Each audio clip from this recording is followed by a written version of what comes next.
there's 47 days left of this CPD year. Yeah, whatever is sometimes the response we get to that. Well, whatever is actually quite important. So, Fair Trading have made it very clear that for the last 12 months, they've been on a warn and educate program.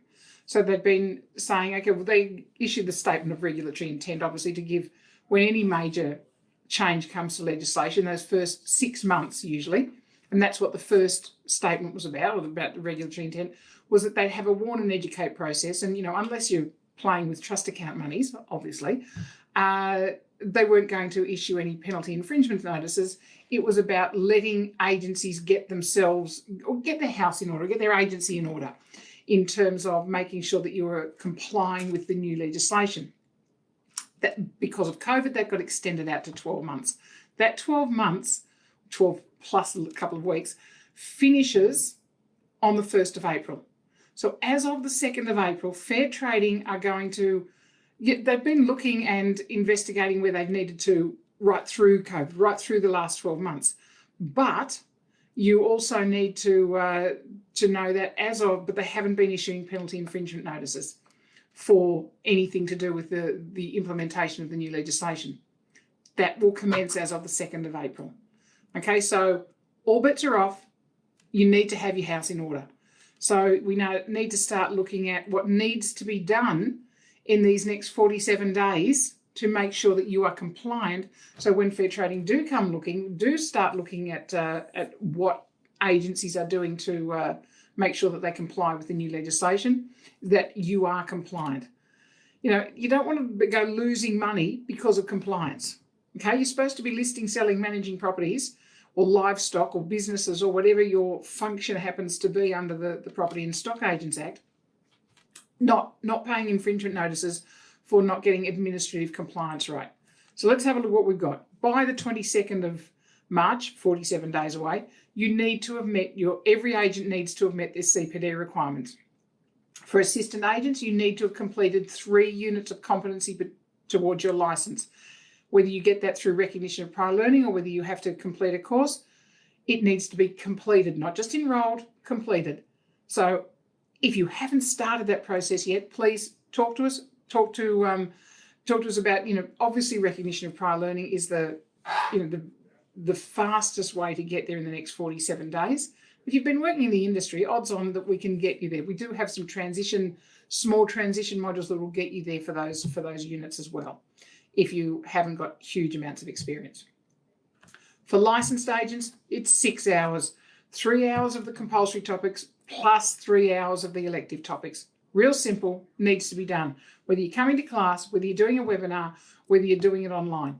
It's 6 hours of your life that you need to complete in the next 47 days if you haven't done all of those 6 hours at this stage. If you're just a stop and station agent, it's just the compulsory, so it's 3 hours. Everybody else, you've got 6 hours. Rules change as of next CPD year starting on the 23rd, but you know what?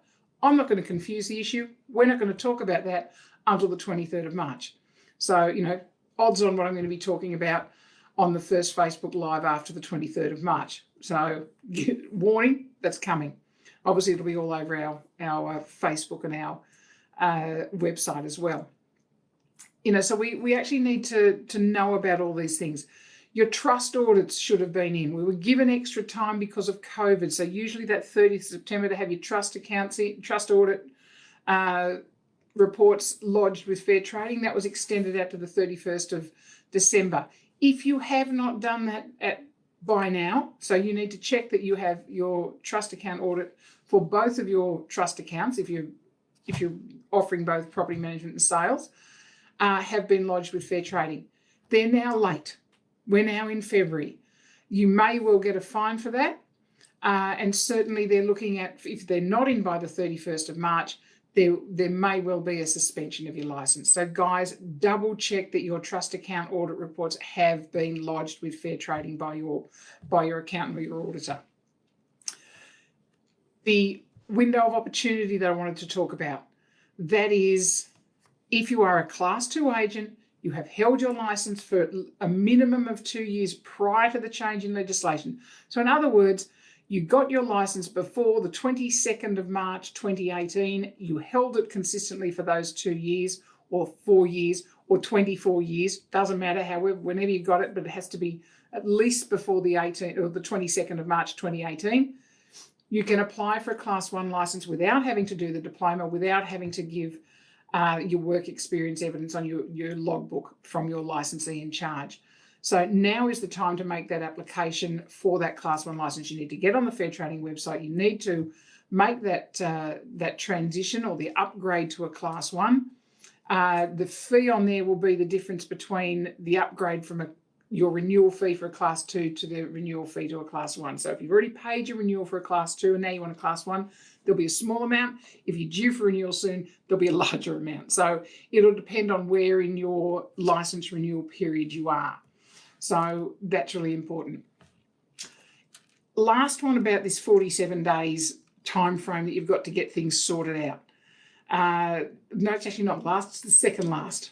Just ticking things off in my head here. Second last one is if you are an assistant agent or you have assistant agents working in your agency and really they're not doing property functions and they're never going to do property functions. So they're bookkeepers, they're marketing, they're administration, and they don't induce people to buy, sell or lease property on behalf of somebody else for reward, and they don't need their certificate of registration or their assistant agent authority.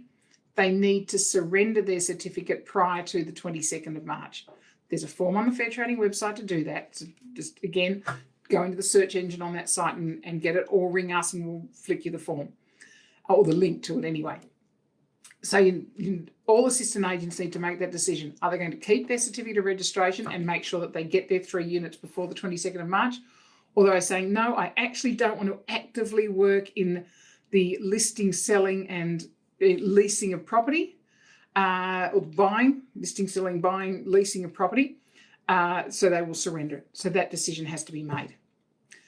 The last one about your compliance before your 47 days are up, or really until before, it's a bit longer than that. Give yourself another 2 weeks on that. Bring it out to about 60 days. And say you need to make sure that you comply with the supervision guidelines. So guys, there's 10 requirements under the guidelines for what you need to meet.